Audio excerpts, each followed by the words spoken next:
Hello, everyone. Thank you all so much for joining us. Emily Hope Squux. Elkstwin, the Kamloops Art Gallery. My name is Emily Hope. I'm the Education and Public Programs Director here at the Kamloops Art Gallery. I'd like to take a minute before we start to situate ourselves. The concept of here is a bit funny in these virtual gatherings, but for myself and those of you joining us from the regions surrounding the gallery, here is Tkamlupsin Utluch. I introduced myself in Secwepemchin because that's the language of this land. What we refer to as Kamloops and beyond, spanning over 180,000 square kilometers across the interior plateau of what we call British Columbia, is Secwepem Utluch, the territory of the Secwepem people. Chochwayat Titmiuch Secwepem Utluch. It is an immense privilege to be a guest on these lands, and I am so grateful to my teachers, Jessica Arnoose and Sunny Prairie Chicken, for continuing to make space for me in their classrooms, and for their generosity, guidance, and patience. I'm joined today by curator Makiko Hara and artist Mark Salvatus, as well as the lovely folks from Collective Broadcast who are in the background making sure that everything runs smoothly. Our program today will be about an hour in duration and will include some time at the end for questions and conversation. You can submit your questions through the Q&A box that's down at the bottom of your screen, and you're also encouraged to chat amongst yourselves and with us through the chat window. You'll see that you can choose to send a message to just the host and panelists, which will just be visible to myself, Makiko, and Mark, or to everyone, and then you can chat with all the folks who are here. I'll begin by reading a very brief biography to introduce you to Makiko Hara, who will then offer an overview of the exhibition, Whose Stories, and introduce Mark Salvatus. Makiko Hara is an independent curator, lecturer, researcher, writer, and art incubator. Born in Tokyo, Japan, and based in Vancouver, her principal focus has been creating platforms for dialogue and exchange between artists in Canada, Asia, and beyond. Co-founder of Tokyo Art Speak, Hara was chief curator of Center A in Vancouver from 2007 to 2013, and has since worked independently on numerous solo and group exhibition projects in Canada and Japan. In 2019, Hara co-founded the Pacific Crossings Curatorial initiative, with whom she has organized research residencies, lectures, and forums with partner organizations in Tokyo, Manila, and Hong Kong. Hara has also been working on a long-term research project, Kitchen Talks, Women Aging and Art Making, in response to the COVID-19 pandemic. She opened My Kitchen Anthropology Museum in her own apartment in 2020. Thank you for joining us today, Makiko. Sorry, Makiko, you're on mute. Excuse me. Hi, hi everyone. Thank you, Emily, for your thoughtful opening and your kind introductions. I am Makiko Hara and a curator for this exhibition's Food Story. And I thank Emily also for coordinating this artist talk series, which is very important to bring the artist's voice in the exhibitions, especially so at this condition of ongoing pandemic. And I thank all for joining us to the talk today on the Halloween Friday night and Saturday morning in Manila. First and the most, before I just briefly explain about the exhibitions, I thanks to Charo Neville, Chief Curator of Kamloops Art Gallery, who invited me in 2019, 2 years ago, to curate an exhibition. And over the 2 years, due to the COVID-19 pandemic, the exhibition idea has to be revised many times. And we realized that it is very challenging to work in remote, but with her tremendous support and encouragement, we could open the exhibition Food Story in October 2nd and running until December 31st. It was not possible without the huge work and help by the amazing team of Kamloops Art Galleries. I thank you, Margaret Kramka, the executive directors, for giving me the great opportunity to work with your gallery team, Christina, Matthew, Garnet, Clegg, with all other great staff of whom I can't name them all here, but thank you for all your help and making this happen. and taking care of the exhibitions. And the last and most, of course, thank you for all participant artists working with me for this. Whose story, at times limited, I won't go details, but for the most of who attending this talk tonight may not able to visit the gallery, so I want to share some images of installation while I'm explaining the ideas of the exhibition in brief. Whose story share the works of 6 artists, Diane Akadi, Lord Nadito, Naoko Fukumaru, Tomoyo Haya, Mark Salvatus, and Ujino. Each artist shared their personal history told within a community of artists and woven across the generations. The story raised questions about the large narrative of historicized group and constructed and told. It asked what experiences are excluded and whose voice are silenced and marginalized. How can those voices be heard? How can we add our voice to create an alternative, inclusive, and more truthful history that restore the individual human rights and dignity and transform our own futures? Whose story explore how we perceive and positions ourselves as an individual in relation to the world event, and how we take into account the experience of others. The work of this diverse group of artists encouraged to process learning and unlearning, open up a new possibility for coexistence and offering space to rethink our assumptions about the world. I developed this concept along with deep conversation with each artist on those questions just mentioned. There came up along our shared experience of the situation and thoughts of being at the global pandemic with COVID-19. By witnessing of so many political uprisings, war, conflict, economic inequalities, and global environmental crisis over the years, we are all aware that we are in the middle of the paradigm shift in many degrees, which is very confusing, and we keep questioning ourselves. How can we locate ourselves in this global situation? What does this experience mean to us? How we can respond to this through our art practice and everyday life, and how we can keep connected and be informed each others to build our solidarity and resilience. Since beginning of pandemic, I have been luckily communicate with Mark and Mayumi Hirano, his partner and co-founder of Lord Nadito, through the online conversation. Over the 20 months, they invite me to the workshop and the talk with their student and artist friends in Philippines. It was rewarding experience for me that they share with me a deep conversation on art and life. And I wanted to share some of it in my exhibition, so by presenting Lord Nadito and Mark Salvatus. So here I briefly introduce Mark Salvatus. Mark Salvatus was, hi Mark, thank you for joining us. Mark Salvatus was born in Lucban, Philippines in 1980s and lived and worked in Manila. He graduated with a degree in advertising at the University of Santo Tomas, Manila. Started as a street artist. He had developed his distinguished art practice as an individual artist as well, has been actively engaged with the community locally, nationally, and internationally through his collective activities.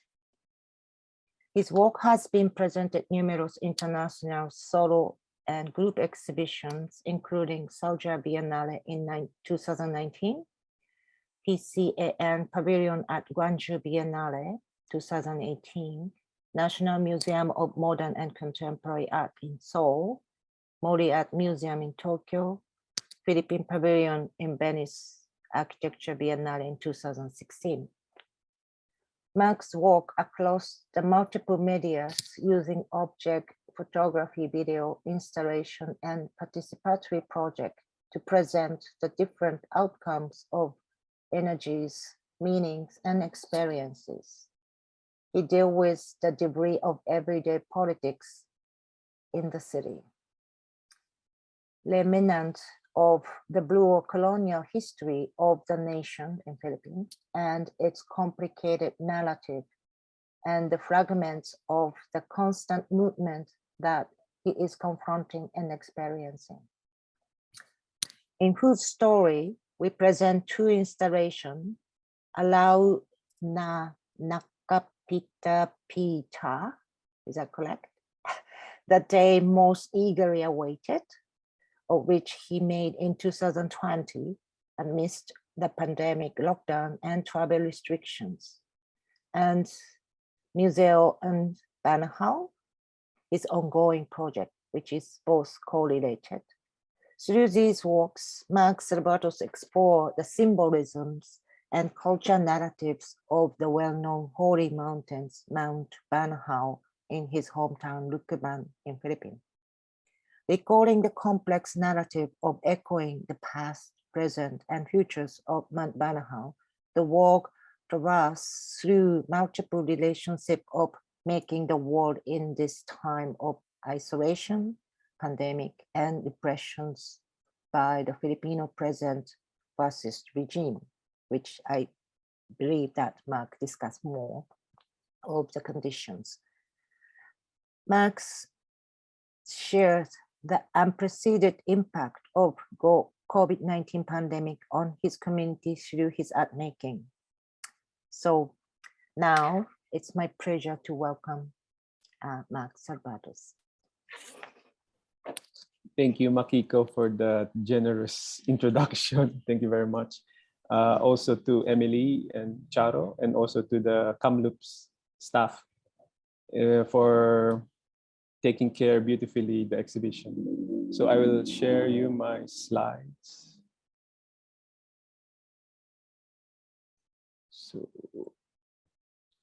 So this is a photograph I took years ago of a view from our house window in my hometown, Lucban, 4 hours away from the capital, Manila. It's called Mount Banahaw, known for its mystical and enigmatic energies. I will do my presentation as a journey, and this is the place where I started. My hometown, Lucban, is a small town, and the most common source of income is farming, cooking, or anything related to food.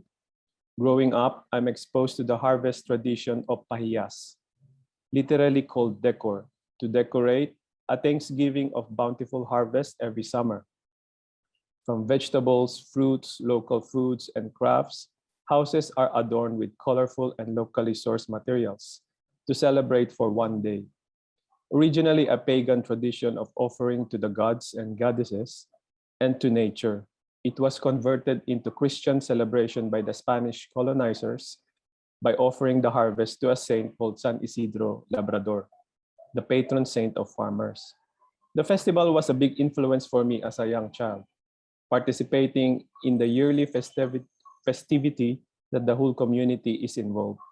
Since my hometown don't have any museum or galleries when I was growing up, this was my first exposure to art, I should say, objects put together, installed temporarily, lived experience, local materials, and context, participatory, and so on. My practice developed along the way when I went to Manila to study advertising. I call my overall artistic practice as salvage projects, basing the word salvage, or save, or made safe, exploring the complexities of this word to connect in relation to movement, whether it's physical movement, ideas, rural to urban to elsewhere, survival, threat, debris, whether it's trash or fragments of history, humor and play. And I try to build layers of visual languages and tendencies, and by making a work, I strive to understand and misunderstand the world where I'm situated. The word salvage is also the meaning of my surname, Salvatus, salvation, Salvacion, Salvador, Savior. But in the Philippine vernacular context, salvage is a wicked word. It is the exact opposite of meaning to save. It is summary execution or extrajudicial killing, which is contagious in this current regime. To salvage is to kill, to save from what? It is also coming from salvaje as wild, untamed, savage, uncivilized. Complicating the context, complex and unstable signals were formed, deformed, and reformed. Moving away from the mountain to the rural, I desired for the future. I started as a street artist in Manila, one of the most densely populated cities in the world. As a vast and immense city, almost everyone is finding and trying to make their own space or to mark their own territory. The city is the future for me as a young artist, coming from the countryside with curiosity in hand and mind. But what is really the future?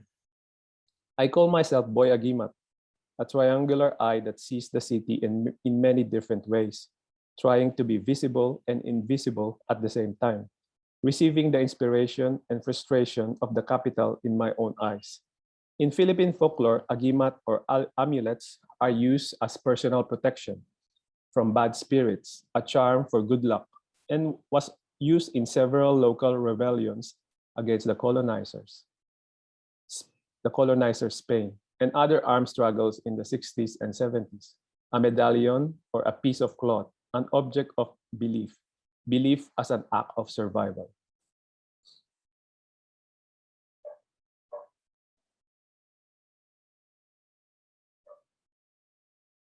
Void sky, lost war.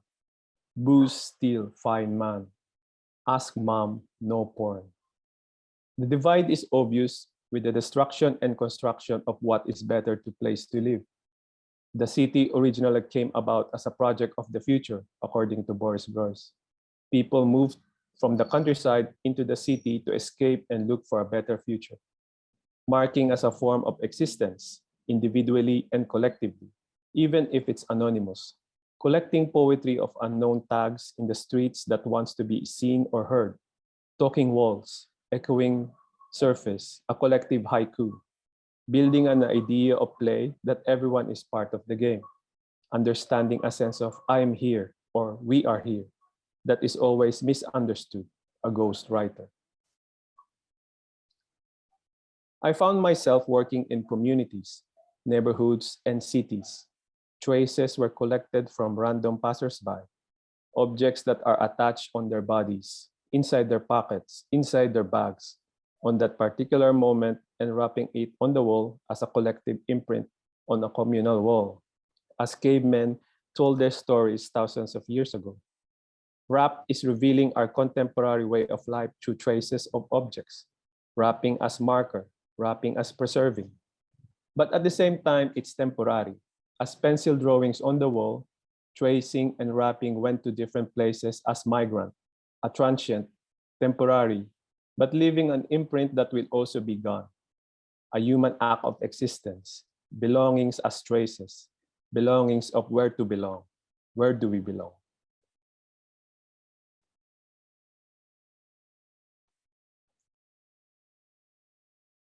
Manila is about survival. It's built layers upon layers of contrasts and continuity. It's a city of unwritten rules. People has its own rules. You do or die. In 2009, I chanced upon a news report about a secret garden in a city jail, where the jail guards and wardens found a garden growing vegetables in one of the cells. The inmates grow vegetables from leftover foods from seeds, peas, and other root crops, building and creating another world in a captive environment. A garden we all need to breathe in order to live. We have to find it, seek it, or build it. Even it's in a prison called life, a garden no more than 2 inches high. Welcome to the Gates of Hell, a short description of Dan Brown, a famous American author, which he described Manila in his book Inferno, a never-ending loop of opening and closing of gates that talks about layers of issues concerning about security, public-private relationship, urbanism, architecture, and design, as well as the sense of threat, power, division, and boundaries. Gates are about welcoming, at the same time unwelcome, a paradox we always experience and create. We build walls, we protect ourselves. It's security and insecurity at the same time.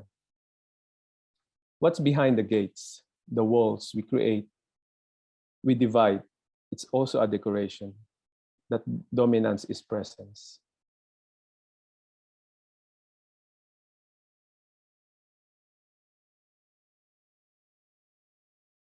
Live the life you love, a vision of greater things. Life's simple joys are always within reach. Indulge yourself and live the high life. Home is where the advantage is. The city, our gallery. Brochures from Manila property developers were collected, cutting out the images of the artist renditions of the proposed condominium buildings and creating a small model city in a utopian state. From the base, a CCTV camera was installed and broadcasted a live projection on another room, creating an illusion of a mega city. Camera is controlled. It is secured. Buildings are controlled. It is secured. But what is the meaning to be secured? A constructed reality. To float is to adapt. It's a way of life. The Philippines is fragmented as an archipelago of more than 7,000 islands. It takes different currents to adapt to be able to survive. Manila was hit by a super tropical storm in 2009, and I experienced floating on my old neighborhood in Manila. What is complex relationship between the public and the private, survival and threat, game and play, nature and the surroundings. Wraps made out of everyday objects make us rethink the perception on fear and doubt in relation to the instinct of surviving a disaster. Through these objects, multiple layers of relations and functions are crafted and constructed, further exploring the ideas of consumerism, urbanism, everyday politics, and climate change. Is the cycle of calamity and to overcome. Will it float or it will sink? Erasing as a form of revealing, marking as a form of deletion, collecting and repeating as negotiation. Maps are the geographical representation of the land, a tool to navigate directions, and also to mark borders and lines. We can hold the landscape in our hands, folding, marking, markings as drawings, codes are made, an imprint by man on the land. It looks like being erased, wiped out, blackened out, camouflage. But it also reveals something, many things. Man's desire to exploit the land. The landscapes are flat. Viewing patterns of everyday navigation are repetitive gestures. Key chains linked together, forming what appears to be map on the floor, which border lines kept changing as people would accidentally walk over it. Lines as drawings to build a connection, but it is also to divide. Security checks, border patrol, immigration police to make a boundary. A game we always play. We can also cross, change, alter these borders. What I'm interested is the organic notion of borders. It is when these borders are constantly deterritorialized by peripheral communities and new imaginations, evoking the ingenuity and spontaneity of residents through various forms of human relations and community building.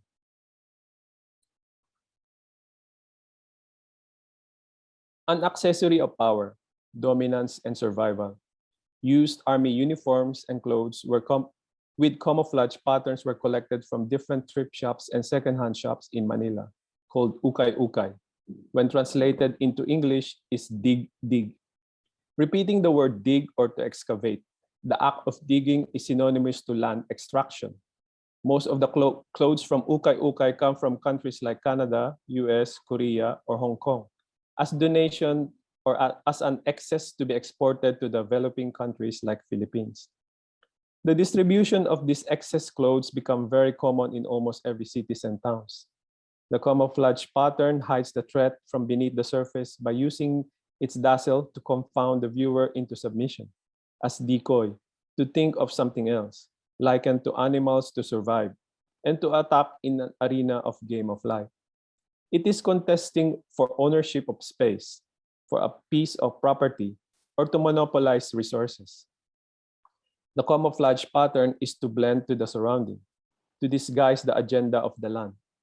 From jungle, desert, snow, and urban combat, the pattern is an evolving pattern, depending on the environment, the nation and its uses. The materiality of the clothes and uniforms also talks about the body and its connection to the land, the socio-political situation, economy, and fashion, altering its uses that the military is concerned about.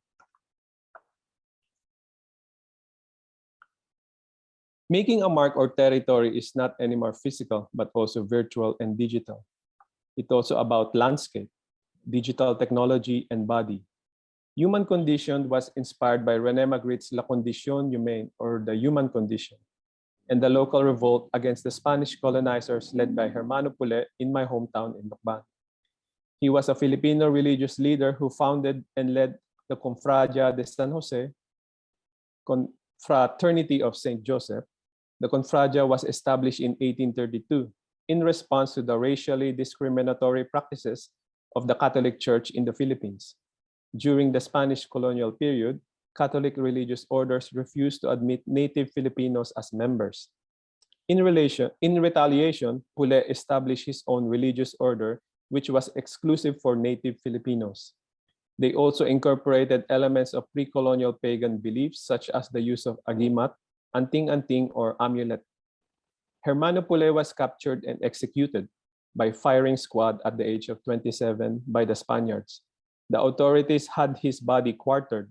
His dismembered head, hands, and feet were exhibited throughout our hometown and nearby towns.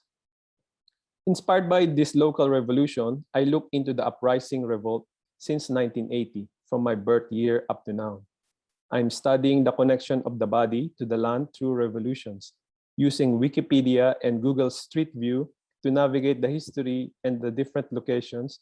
I collected traces of bodies present on Google Street View, partially blending the body to the surface of the land. The ghostly presence of bodies on digital maps marks an intricate relationship between the physical body, the landscape intertwined with the digital landscape, and the supposed spirit of revolutions. These found images on Google Street View is also a way of tagging us to graffiti artists, and now we tag ourselves in digital maps. An instant location and photograph tagging as a base for marking territories and imagined landscapes. Facebook, Instagram, Twitter, TikTok. The cyberspace thus becomes a retroactive, speculative sphere. The ghostly presence of bodies on digital maps mark an intricate relationship between the physical body, the landscape, and the trace, however, is ultimately evidence or witness. What's left behind are the land, the streets, the plazas, the parks, and other open and public spaces as a solid witness to these events, and the spirits that may still be walking around. But these new imagined images on other space can blend the relationship of body to the ground, growing and also dying.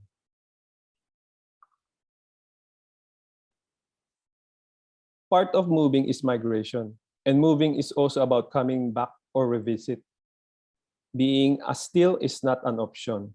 I bought my uncle's laptop as secondhand, not knowing that there were several photographs and video clips saved in his files. He worked as a seaman for almost 25 years, and his last voyage was in 2012, returning home to the Philippines to retire. I asked my uncle if I can have it, and he said yes. I selected some of the photos and blurring his personal details. Still and static, the photos are somewhat an abstract narrative of his voyage from the Philippines and beyond. Not only about a personal voyage or travel, but different layers were revealed through his photographs: labor, migration, economy, capital, family, the sea, the land, distribution, and circulation. An estimated 460,000 Filipino seafarers are employed worldwide, more than any other nationality, 1 out of every 5 seafarer in the world is Filipino.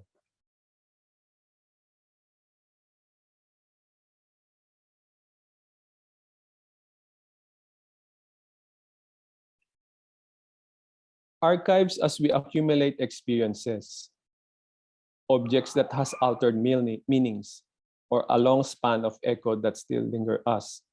An open inquiry to what it will bring us, like poetry, giving us energies like spirits. Movement and traveling is a major component of my practice, but I found something back in my house which my father had collected. Images also migrate, how we view, how it is presented. Photographs as a record, imprint of time. It can be fact or fiction. What do you want to see, to frame, and to reframe? In 1975, Italian Hollywood super actress and starting to be professional photographer Gina Lollobrigida was commissioned by the First Lady Imelda Marcos to do coffee table books. The Philippines, 1976, and Manila, 1976. A copy of those 2 books were found in my father's collection, dusting in our home library. The books were published when the country was under martial law, which was declared in 1972 by the dictator Ferdinand Marcos, financed by the Philippine National Bank. Gina Lollobrigida's Trip and Book Project was a propaganda book on promoting tourism and obscuring what was really happening in the country under the New Society period, a fantasy and nightmare at the same time.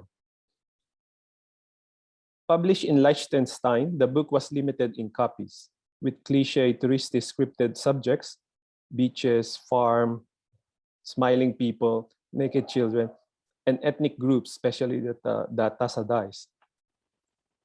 It presented stereotyped images of a foreign eye to visualize the country amidst the reality of martial law. The book was intended for the European market, presenting collages of the original pages of the book, side by found clippings of Gina Lollobrigida's film stills, also from my father's collection, a small-time collector of 70s and 80s. The collages tries to complicate the idea of fiction, storytelling, image making, and fantasies. One can make his or her own interpretation of the past through complicated narratives. Another project from an object of the past, rereading to be present, and to this case, to re-listen, to reimagine. I found a vinyl record from my father's collection, a copy of the Philippine Constabulary Band, pressed in 1970s. A marching band formed in 1901 during the American colonization, founded and headed by African-American Walter Labing of the U.S.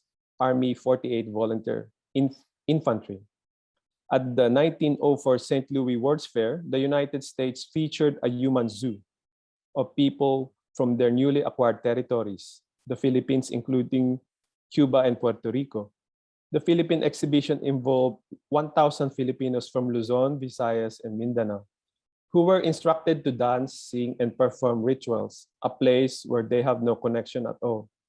A forced migration for the purpose of exhibition. The Philippine Constabulary Band participated in this live exhibition, where its performance of Rossini's William Tell Overture caught the attention of composer John Philip Sousa. The band would go on to perform at US President William Howard Taft's inauguration and for the Japanese Emperor Meiji. More than 100 years after the performance in St. Louis, the music still lingers. I asked the current military band to play the overture, this time complicating the tune of the contemporary empire side by side with the vinyl collection of my father. What does this past have to do with here and now, the later and elsewhere? The music is the migrant is the music.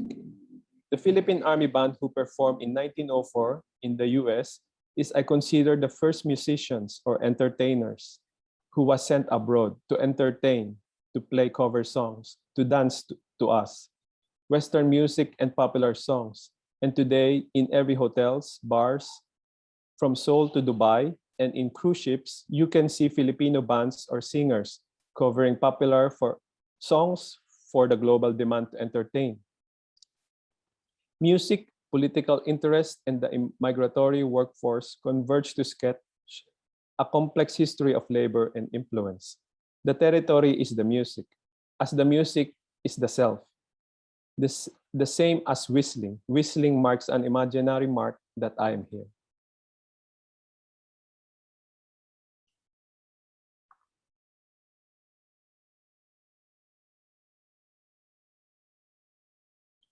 Making marks and leaving traces physically, materially, virtually. One might question the land and its purpose, like our ancestors looking towards the future. It's the only thing that they can maybe have and share, the wisdom of the land. I thought the future is in the city, as it is made really for developments and advancement of man. But I look back to my window looking at the mountain. Museo ng Banahaw is an ongoing and growing collection of anything related to the Mount Banahaw, the mountain you saw in the first slide. It started in 2010 as a series of snapshots of the mountain I took every time I go back home. It's not to romanticize the mountain, but learn from it, receive knowledge and its energies. Archiving texts, photographs, lyrics, and other stories that has always something to do with the mountain. In 2018, I extended the project by asking friends and relatives to share their photographs of the mountain. The mountain became the collective spirit. The Mount Banahaw act as a magnet, a refuge to various communities, as a safe ground for religious and spiritual sects. The New People's Army, the armed wing of the Communist Party of the Philippines, and the supposed site for UFOs to refuel, creating new worlds and prodigies. With rich biodiversity, the mountain conceived as a place for people who do want to be governed, different from those who live in the cities and plains. These communities are longing for the second coming of Christ or the revolution waiting to happen, as likened the mountain as a paradise. How the future is imagined by our ancestors before the colonizers came, how the mountain can be more advanced in building any other form of community. It is through imagination of how we can make a new possible world that build energies rather than meanings.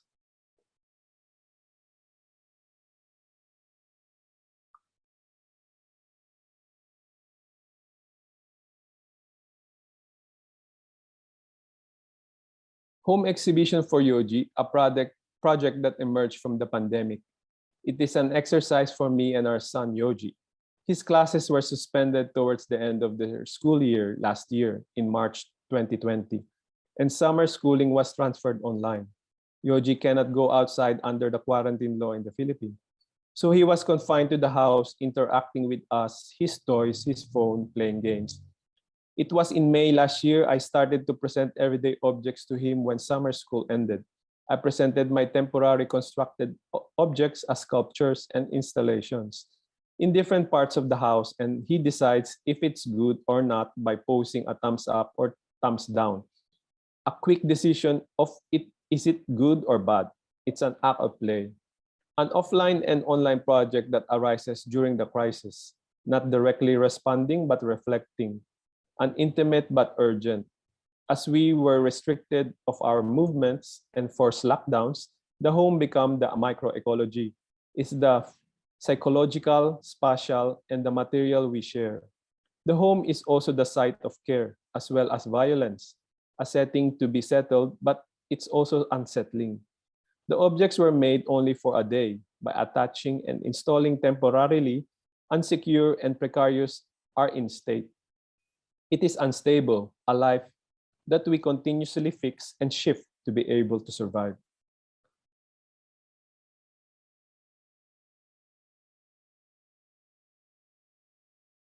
As I lived and worked in the city half of my life, I'm longing for the countryside, the place where I grew up near the mountain. It has significant subtleness, but I have only one body. I cannot be in two places at the same time. But my spirit can be in many conditions and places, imagining, thinking, aspiring. As I have mentioned, the home became the microecology during the pandemic, the basic unit of the society, which is family, and it became the center of trust and support. But it can also bring doubts and uncertainties. I want to bring the energy of the mountain, not by moving, the desire to create, and energy at the same time of the mountain. We can also be the mountain.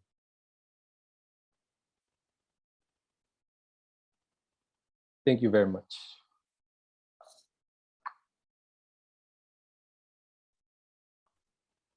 Wow. That was incredible, Mark. Thank you so much. Thank you. That was a lot interesting story that you share with us. Thank you so much. Thank you. I hope it's not long. No. We still have 15 minutes and maybe, No, thank you. wow, just so rich context. So where should I start?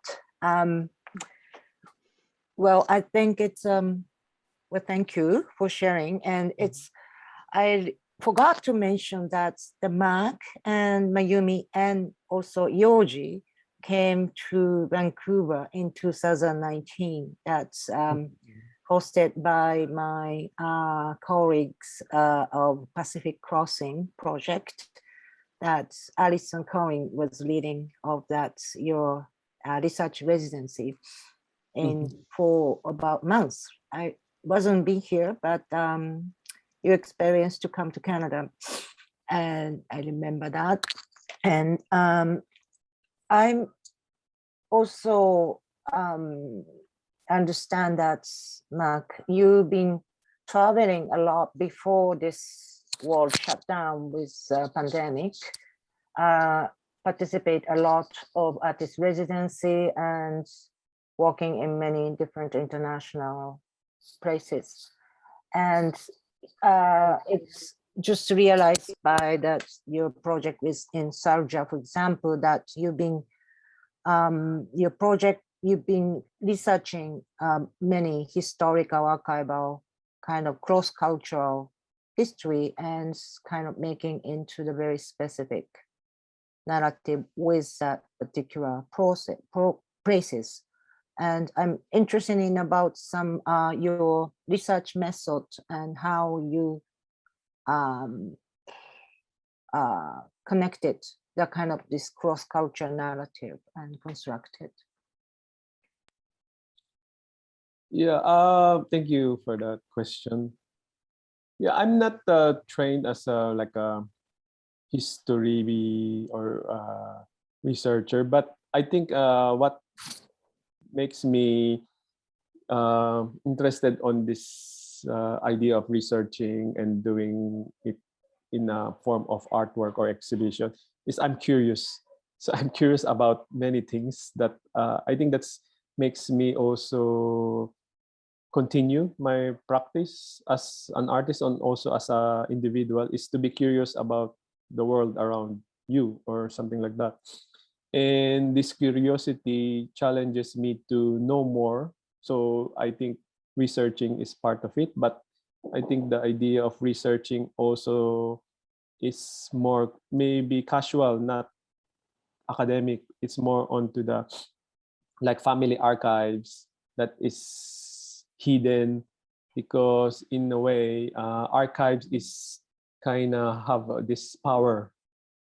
Like if it's in the institution, only few people can access that archive. But if it's like you shared it in the context of maybe a video or artwork, it can create more new narrative, not institutional, but maybe more personal and more, yeah, more deeper than the facts. So and also we know the facts are given, but I create or I try to involve more more nuances in these facts maybe. So because it's we're talking about contemporary knowledge, so it's how we perceive this through maybe exhibition or artworks. I don't know if I answered your question. Yes. And I think, yeah, because that's probably all those kind of nature of your personal narrative and very ephemeral materials that you collect over through the family and then personal connections integrated into your works is specifically my interest of your story making and storytelling. And also, I found that your practice very based on the street kind of observation, and it's like you blow off the white cube, like gallery space, museums, and then street cultures, kind of the boundary. And I think your practice is very particular in that sense, to bring in those ordinary life into the art institutional things. And then I remember that from the beginnings, I start, working with you or Suru Mayumi and Koganecho and things that I think that the terms, the concept of alternative in many ways was pretty much kind of keen to your practice. And being alternative is, I take it as more kind of a counter to the institutional or our convention of art practice or art presentations. And I think it's through your art practice and then also sharing or engage with people, I found you open up the new way of being alternative as an artist. And so I really want to hear a little bit more about your kind of a concept behind of that practice. Mm-hmm. I think, yeah, because I grew up in the small town, and as I mentioned, we have this festival, and I think that's a very big impact on how I see the small town and maybe connect it now where I situated. So it's a communal practice way back the colonization came. I'm not sure, but it's been done as a offering to the nature, and it's being shared to different people. So I think the idea of this sharing is an important aspect in my practice. So it's also like sharing the space is one aspect. Sharing the energy also is another aspect.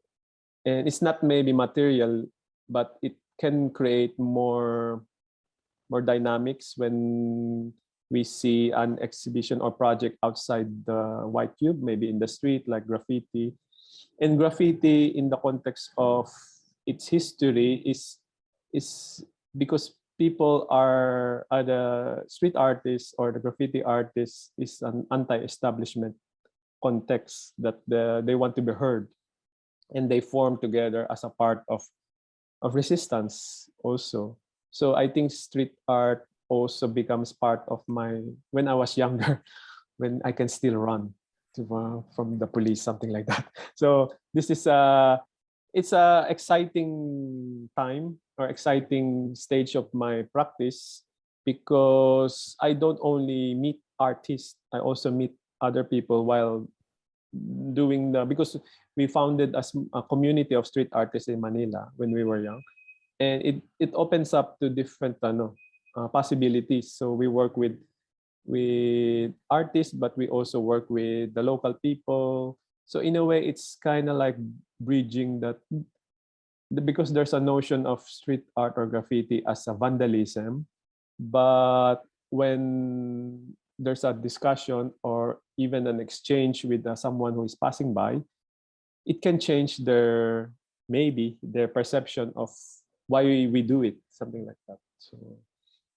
and as you mentioned, the alternative is, I think the idea of looking for ways, for a better way, is one aspect also of how maybe we develop projects, also with Load the Dito and other initiative that I'm part of. So it's like something to make it better or maybe more fun, because something like that. So yeah, I think it's very key, or that fun or playfulness on your project, and also collectiveness that you work a lot. And how do you distinguish, or maybe you're not distinguish about your individual art practice whereas a collective project? How that's kind of you define all that? Yeah, it's always, what's that, intertwining every time. Mhm. But in the collective, in the initiative with other people, it's we have to sit down and talk first, because it's not only my idea. It should be, everyone should be heard, especially in, for example, me, I'm kind of spontaneous. Like whatever I think I can do it, I can try to do it spontaneously. But in the idea of collective, or with dealing with other people to make a project, it's a slow process. It's urgent also, but we need to have conversation a lot. So to be able to hear everyone, especially, for example, doing the project in Kamloops, we have to talk a lot. And for me, in my own individual practice, it's more on the face of my working. I mean, I don't know how to explain, but it's really kind of separate, but it's intertwining, something like that. Mm. Can I keep this conversation, or should we open for the public? I probably one more question before open to the public. Sure. As I found that like over the conversation, which works gonna, fit to the exhibitions. We have a lot of conversations, and you share with me of the video of the day most eagerly awaited, and which has so many layers of symbolic meaning, the same as Mount Banahaw, the Museum of Banahaw. And until I hear of each anecdote, it's difficult for me or for people in Canada to understand the very specific political history and a colonization's history, and then a local context. But I found it's fascinating that you put those images or symbolic visual language in a very ambiguous way, rather than very specific about talking about that Philippine or Lucban's history. It's for somehow like you open up the space for a little bit more misunderstanding, or kind of open up. And I'm really curious about that, your particular kind of fragmented structure of your art making. Yeah, thank you for that question. Yeah, I think as I mentioned also, that I see my practice as a kind of journey, and this journey is also fragmented, as maybe I can use that, because also these fragments cannot be, maybe it's in different places, but it's also can connect in the idea of energy and spirit. I can also connect it on, maybe because I came from the countryside, and now in Manila, and then moving, I can connect it to most Filipinos also. They are fragments, they are everywhere too.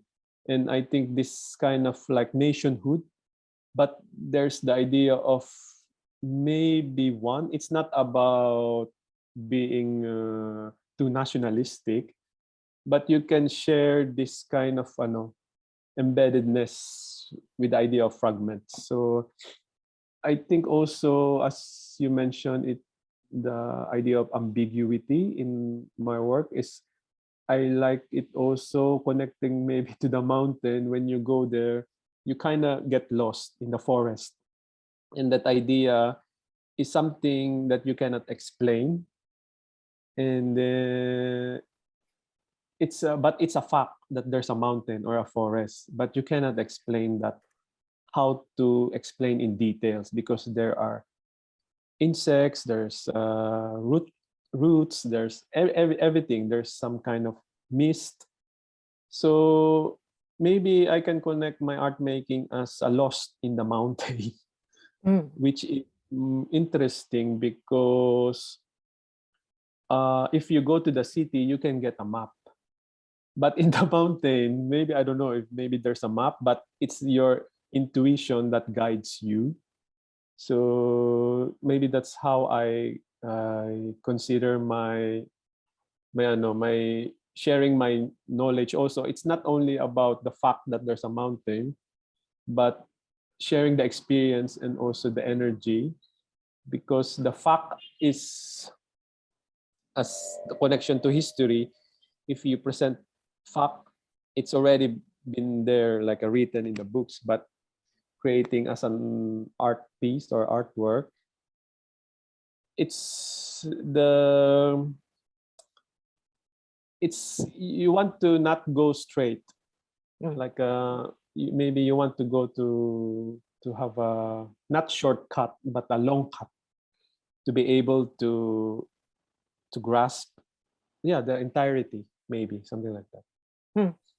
Very interesting. And thank you. Yeah, I mean, it's very interesting, that kind of concept of getting lost. Or also when I see your works in videos, and it's some kind of invisible atmosphere behind of the works, that's probably it's come from that you're a method of that keeps some space open and undefined.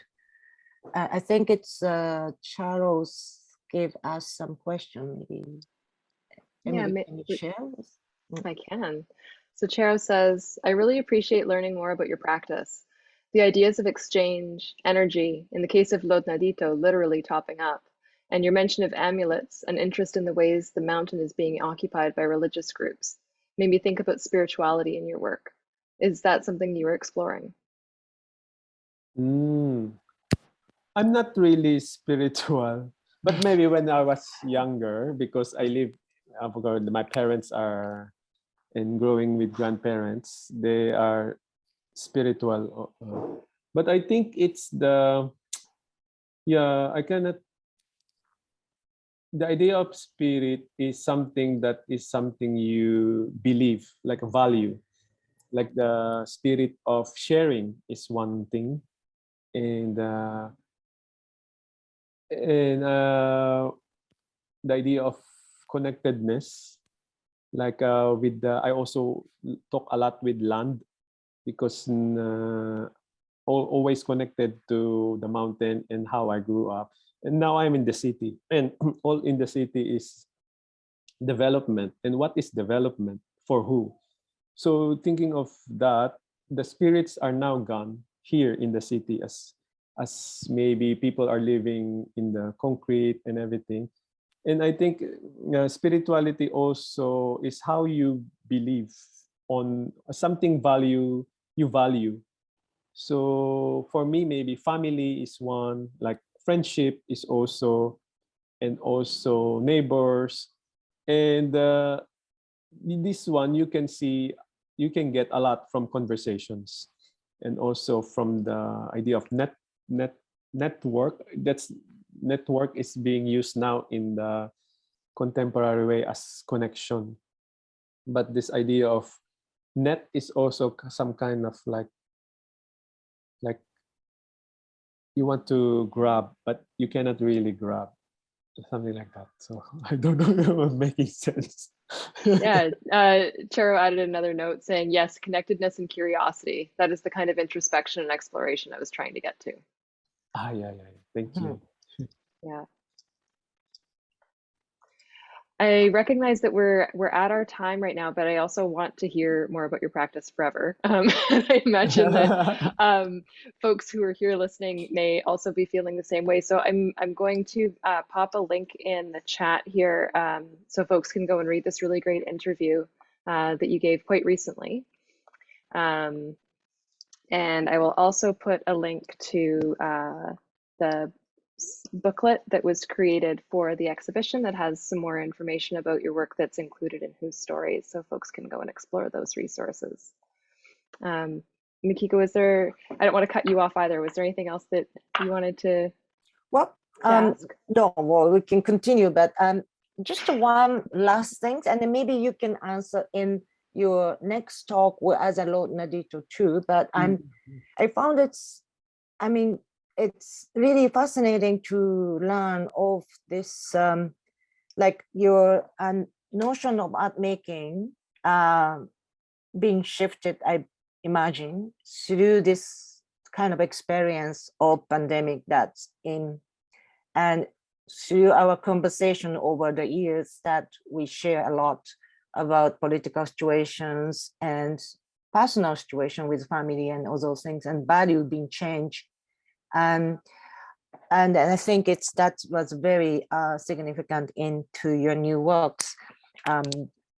I just wondering about one more questions about how, and then I think in like Yoji's, the exhibition for Yoji, and then other project that you have been working as Lord Nadito, you integrated a lot of online platform into your art making process and sharing process. And so I just wonders about that.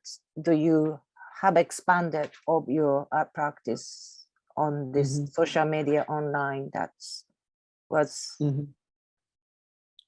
yeah, I important. also Maybe yeah, in terms of connectedness and things. yeah, recently, yeah, especially during the pandemic, the social media becomes also a space. But yeah, in connection to the context of Philippines, it really becomes the space. It's another parallel of Philippines, maybe, because of the restriction and lockdown.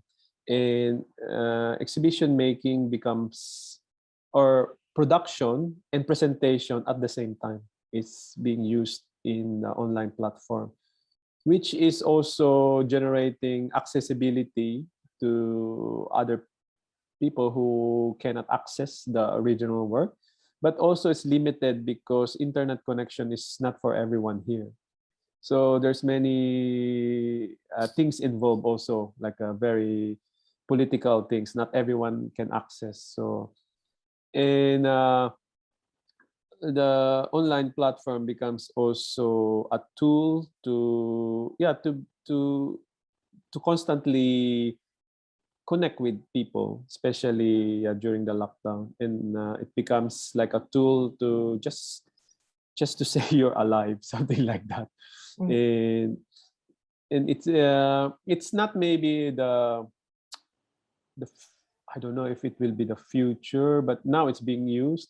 But the online thing can have more possibility. Like now, schooling in like we had so many webinars and lectures that I cannot access but through this online thing can be accessible to some people. So, but when the things shift again, like going back to the idea of going out, I think the idea of experiencing art is a social experience. It's not only experiencing the artworks, but you experience together with other people around you. Like, for example, the exhibition in Kamloops is not only about experiencing the artwork, but you experience to the people you are with or with others. So exhibition for me is really a social experience. So I still feel that it's important to have this physical exhibition. Thank you. Thank you. And yeah, I will see you and with Mayumi and with Jerome and other members of Lord Naditos to do your next artist talk, and also a workshop that is it's a part of our project in December 4th in Manila, December 3rd in Kamloops and in BC. I'm looking forward to to see you again, and thank you again for your presence. That's very important for us to share and connect it. And well, stay tuned and stay connected. Thank you so much. Thank you both so much. Thank you to everyone who came tonight. Good Thank night. you. Bye bye. Thank you.